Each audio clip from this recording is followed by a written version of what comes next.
परिवार सुरक्षित रहे और स्वस्थ रहें। और हर व्यक्ति ये चाहता है कि मेरे जो बच्चे हैं वो अच्छी एजुकेशन लें।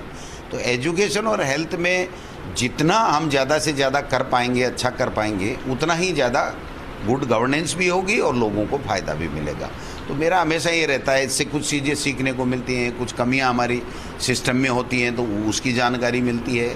कुछ अधिकारियों में भी ये रहता है कि भाई निरीक्षण होगा, फिर मैं आ रहा हूँ तो मेरे अधिकारी भी नेचुरली फिर निरीक्षण करेंगे, समय पे आएंगे।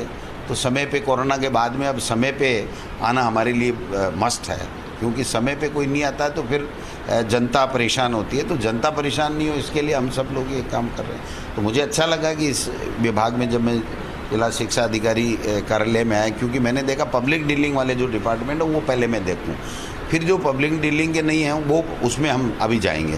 तो पब्लिक डीलिंग में यही है कि जनता आती है तो उसका तुरंत समाधान होना चाहिए, ये हमारा उद्देश्य है। सर, शिक्षकों को एक बड़ी राहत मिली है, पहले फर्स्ट ग्रेड, सेकंड ग्रेड, अब थर्ड ग्रेड, इसको किस रूप में देखेंगे? 3.5 लाख शिक्षक बेहद खुश हैं आपसे।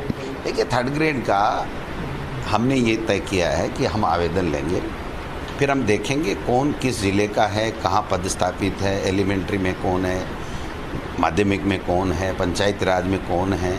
अभी इनका जो हमने रूल्स में भी अमेंडमेंट किया है कि 3 साल बाद में हम माध्यमिक में ले सकते हैं, क्योंकि सीधी भर्ती एलिमेंट्री में पंचायत राज में होती है, माध्यमिक में नहीं होती है। तो इनका लेने के बाद में हम एक रोड मैप बनाएंगे, रोड मैप बना करके कि भाई कैसे हम जो पीड़ित हैं, किसी के कैंसर है, कोई विडो है, कोई नवविवाहिता है, कोई एकल महिला है, और काफ़ी सालों से लोग बाग वहाँ बैठे हैं, 15 साल से दूसरे ज़िले में बैठे हैं।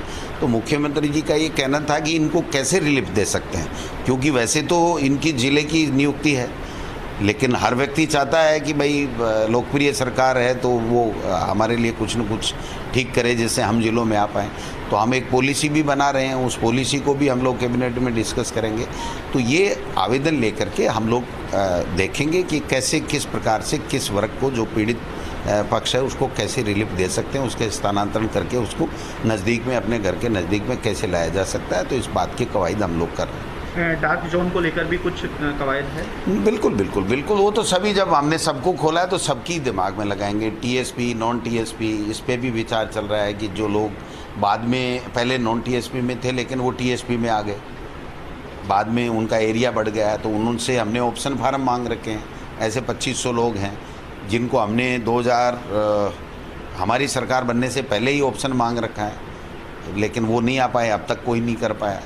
तो मुख्यमंत्री जी से मेरी विस्तार से चर्चा हुई है, तो उन्होंने कहा कि आप इसमें एक्सरसाइज कीजिए कि हम जो टीएसपी वालों को भी, जो नॉन टीएसपी के लोग हैं जो टीएसपी में हैं, उनको कैसे सुविधा दे सकते हैं, और ये थर्ड ग्रेड वाले जो बाहर दूरस्थ ज़िलों में हैं, प्रतिबंधित ज़िलों में हैं, उनको भी हम कैसे रिलीफ दे सकते हैं। तो अभी आवेदन लेकर के हम केवल एक्सरसाइज कर रहे हैं और एक रोड मैप बनाएंगे, फिर मुख्यमंत्री जी से चर्चा करके हम इसको अमली जामा पहनाएंगे। 15 सितंबर से पहले लिस्ट आएगी?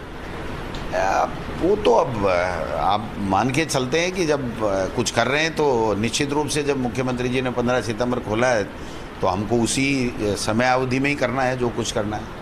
बिल्कुल सर, बहुत बहुत शुक्रिया।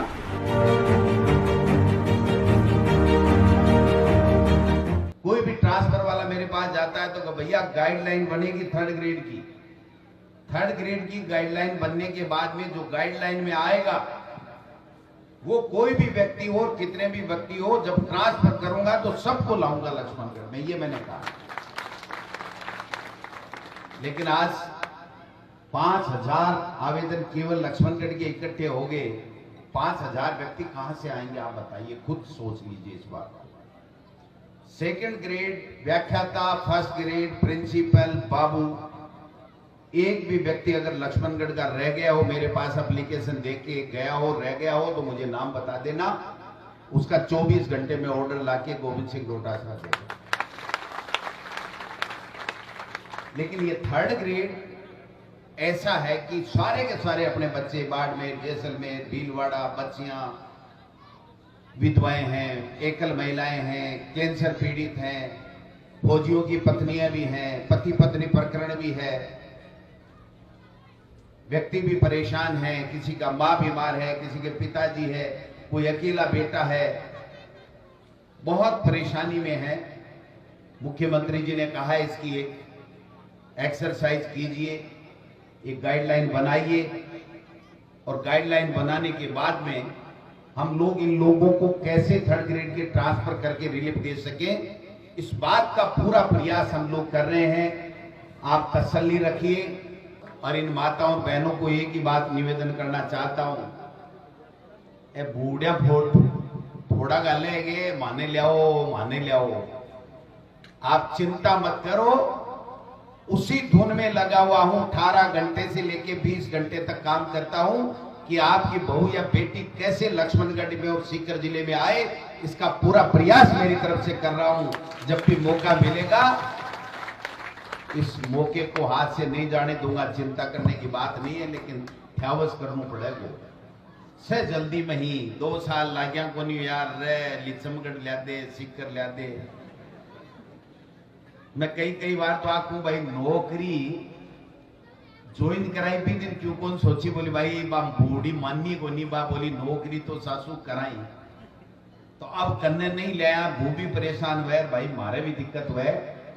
तो मुख्यमंत्री जी ने एक बहुत बड़ा फैसला किया है कि 31,000 थर्ड ग्रेड के टीचर दोबारा हम लोग भर्ती करने जा रहे हैं। 30,000 के लगभग दूसरी कैटेगरी के हम लोग विज्ञप्ति निकालने जा रहे हैं, जिसमें व्याख्याता भी होंगे, कंप्यूटर